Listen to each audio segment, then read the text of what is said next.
There's all sorts of crazy things that you're going to experience in fundraising. You're going to, like I said before, run into cranky donors. You're going to run into weird experiences at restaurants.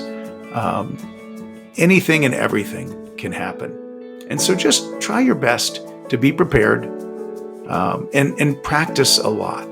The more you do these things, the more you get yourself in these types of experiences, the better off you're going to be to handle the unexpected. Welcome to the Abundant Vision Fundraising Podcast. Whether you are a seasoned professional or a first-time fundraiser, we have the advice you need to take your next step toward major gift mastery. I'm your host, Tom Dauber, President of Abundant Vision Philanthropic Consulting. More about restaurants here. Don't show up at the restaurant not knowing what you're going to order. Get online, read the menu in advance, identify the least messy thing you can order, and know. You don't want to be suffering from FOMO in that moment. You don't want to be debating, well, should I get this or that? Donor meetings need to be highly controlled as much as they can. You need things to be predictable. You need to stay on a particular timeline, right? A donor may only have 60 minutes for you. You don't want to spend 20 of those minutes trying to decide what you want on the menu. Know when you get there. Do your research. I'd even recommend, if it's an important meeting, I'd probably go there in advance and just sit down and eat there. Because what you're looking for is this a place that's conducive to a conversation? Some restaurants are very loud. It's hard to have a conversation without shouting, right? And of course, if you're shouting, then it's not just your donor that hears what you're saying. It's probably the couple tables next to you. You don't want that either. So again, to the extent you can avoid it, try to not go into donor meetings at restaurants blind. Figure out where you're going, understand what the menu is, understand what you're going to order, and understand if it's an appropriate environment. Now, sometimes a donor picks the restaurant for you, and there's nothing you can do about that. You just got to roll with it. But to the extent that you can be in control and can impact things, you definitely want to do that. And preferably, though, what you'd say is something along these lines. Hey, I oftentimes find restaurants kind of distracting, and this is a really important conversation that I want to have with you. Would it be okay if we just met in your home? Or would it be okay if we just met in your office? Anything along those lines to just help them understand a restaurant isn't always the best place. And here's another reason why you want to do that. When you're in a place that's personal to a donor, you're going to find out things about them that you wouldn't otherwise. You're going to probably have a better window into what their lifestyle is like. What sorts of hobbies and interests do they have? One donor, I discovered that they collected art. They love artwork. And, and what I was able to learn was that they had very expensive artwork, like work by artists I studied in art school. And that told me a lot about, what is their net worth? What is their capacity? Because people that collect, the masters, they are people that are at a different level, wealth-wise. Knowing all that stuff is really helpful. Or there was another visit I went on, meeting appointment. I don't like the term visit because it implies that it's social. And I'm a big believer in the fact that these are business meetings. There is a purpose to them. There is an agenda. We're not just becoming buddies, right? So there was another donor appointment that I went on, and I met the donor in their place of work. And donors love that. They love being able to share something that they've worked hard on with their friends and colleagues and people that they respect. It means a lot to them. So it's a great way to express your value to one of your donors is to if they're a small business owner, go see their business, ask for a tour. They love that. And they should, because again, they're sharing a part of their life with you that's important. But I went on this trip, and I sat down in the CEO's office, and I looked to the right of the CEO, and there was a shelf there. And on that shelf was a picture of Jesus. There was a picture of his grandkids, and there was a picture of our school. In that moment, I knew that he valued us very highly and that we were probably going to close a large gift. Now, it took some time. But sure enough, we really did. You know, seeing how the individual relates to your organization privately. Is your newsletter up on their fridge? Or is it sitting out? Are there things related, to your organization that are prominently displayed there? That's going to tell you a lot about their affinity for your organization. So another thing to be thinking about on donor calls, and again, this could be something that someone might teach you in a course on fundraising, but it's still helpful. So I'm going to bring it up anyway. We all have scripts that we're prepared with in terms of how we might respond to a donor, or, if they ask me what our needs are, what would I say, right? I would encourage you to try and you do want to know what you're going to say. I mean, it is important to be prepared. But rather than jumping right into some pre-planned script, I'd encourage you to respond with another question. Don't be quick to jump into whatever your spiel is, right? Continue asking questions. So so there's this dear lady who had been out of touch with this college I was working for some time, but we knew we were in her estate, and no one could get a hold of her. They'd been trying off and on for years, and finally I got through, and I got an invitation to meet with her, and so I came down to see her, and she said something to me along the lines of, I don't really need this money. Maybe I could give it to you now. Like, what sorts of needs do you have? And man, I blew it. I went right into a spiel about charitable gift annuities because she was older, and I thought maybe that she would want to make money. And I was pretty early in my career, didn't know what I was doing. And the whole thing went sideways. We didn't get that gift. In fact, anyway, the point being was it confused her, and she ended up going to the executive of her state and talking with him about that. And he was like, "No, you can't do that," and all these sorts of things. When in reality, I think all she really wanted to do was write us a check. Instead of trying to explore those things with her, or give her a specific spiel about or about a specific opportunity, the right response in that situation should have been a question. I should have asked, "Tell me what you have in mind." That's a magic question, by the way. Tell me what you have in mind. If someone starts talking to you about the gift, ask them what they're thinking about. That's going to help you ascertain more about the range they're thinking about, the gift vehicle they're thinking about, or even why they want to do it. All of that's going to be a helpful guide to you. You'll get so much farther in your gift conversations if you just ask really good questions and talk less. Being a great fundraiser isn't about presenting. It isn't about talking. It's about asking, and it's about listening.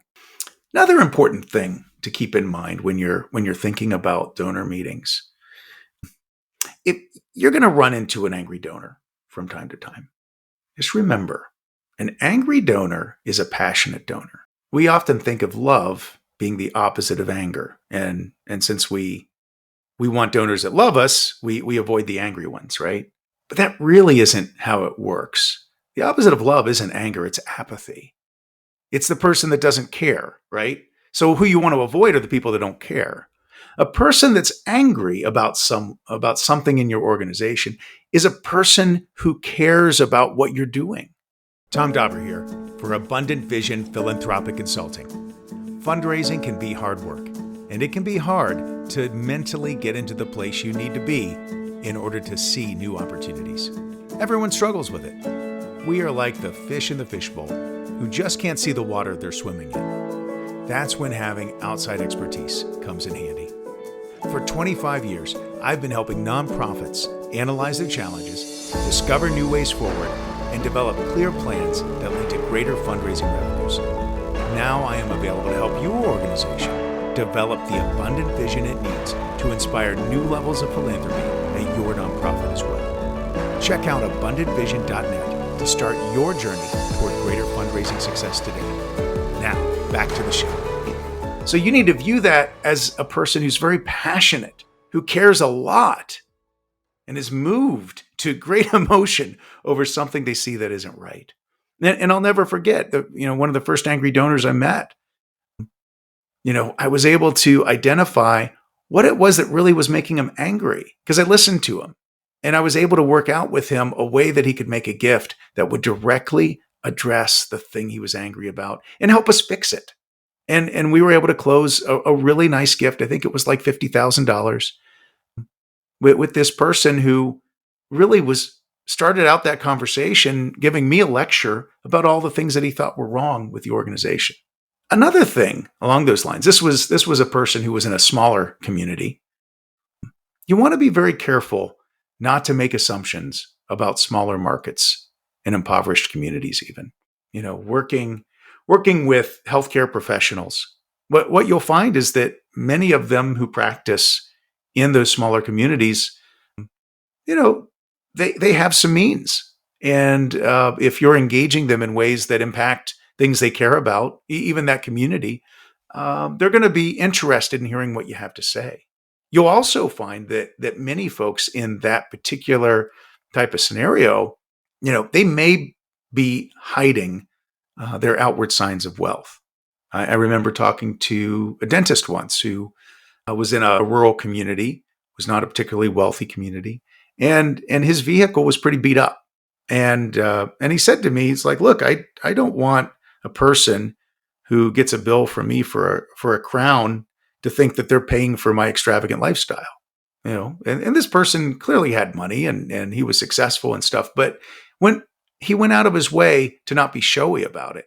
And you'll find that in many scenarios, especially in small towns, that there are going to be really wealthy people who are very careful in the way they present themselves out of respect and love for the communities that they're in. So don't make assumptions that, well, I can't raise major gifts in Appalachia, or I can't raise money in this other area. You can, and I have. I mean, I can tell you that there were seasons where I was head to head with fundraisers, raising money for the same sorts of things, but they were in big cities and I had the small towns, and there were certainly seasons where I raised more money than those people. And money can be raised in that environment. And another thing about outreach to keep in mind, you want to be persistent in your outreach, but you don't want to be weird about it. I'll never forget, I like to visualize my data. That's another tip is, get all your addresses, enter them into mapping software so you can see where everybody is on your map.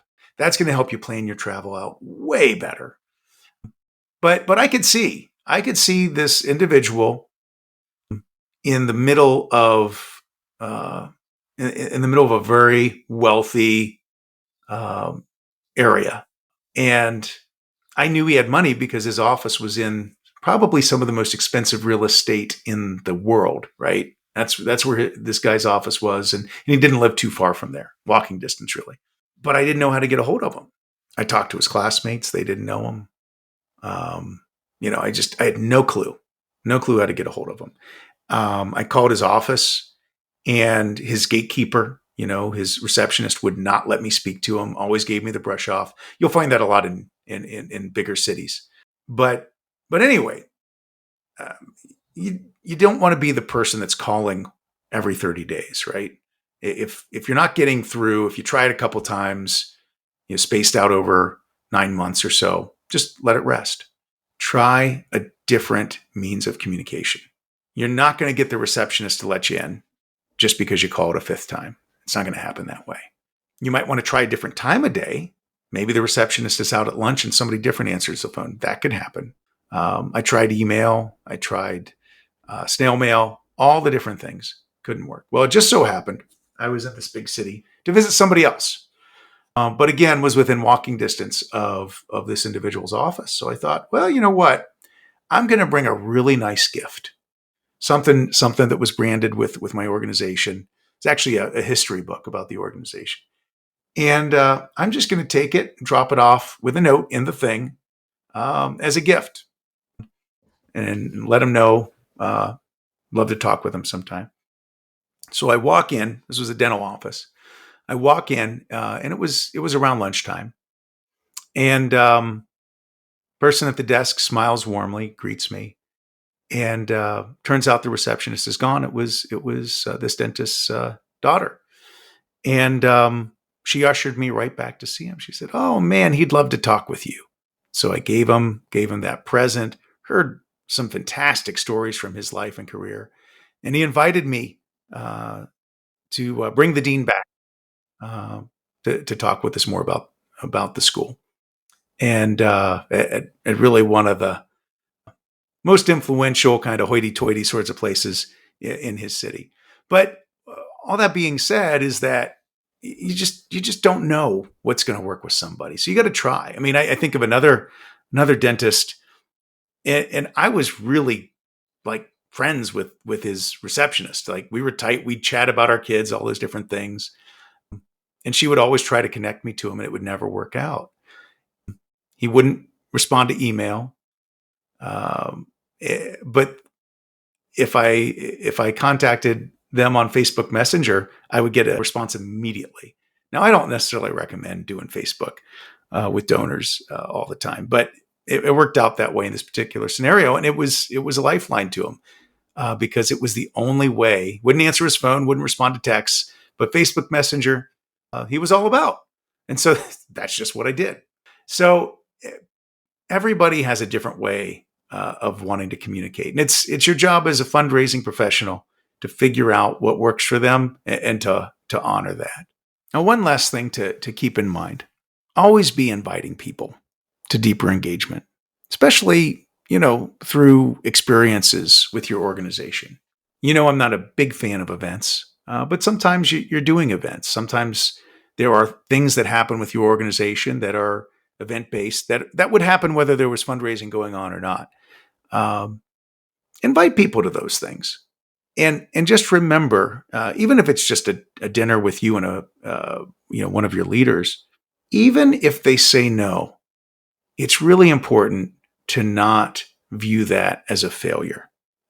When you reach out to someone and invite them to something, you're communicating to them something about their importance to your organization. You're helping them understand that, yeah, I have value because they're thinking of me. In many ways, a rejected invitation is even more valuable than a accepted invitation, because what you've done is you've communicated to that individual that you're valuable, we want you around, you matter to us, right? They've declined, but they still got that message.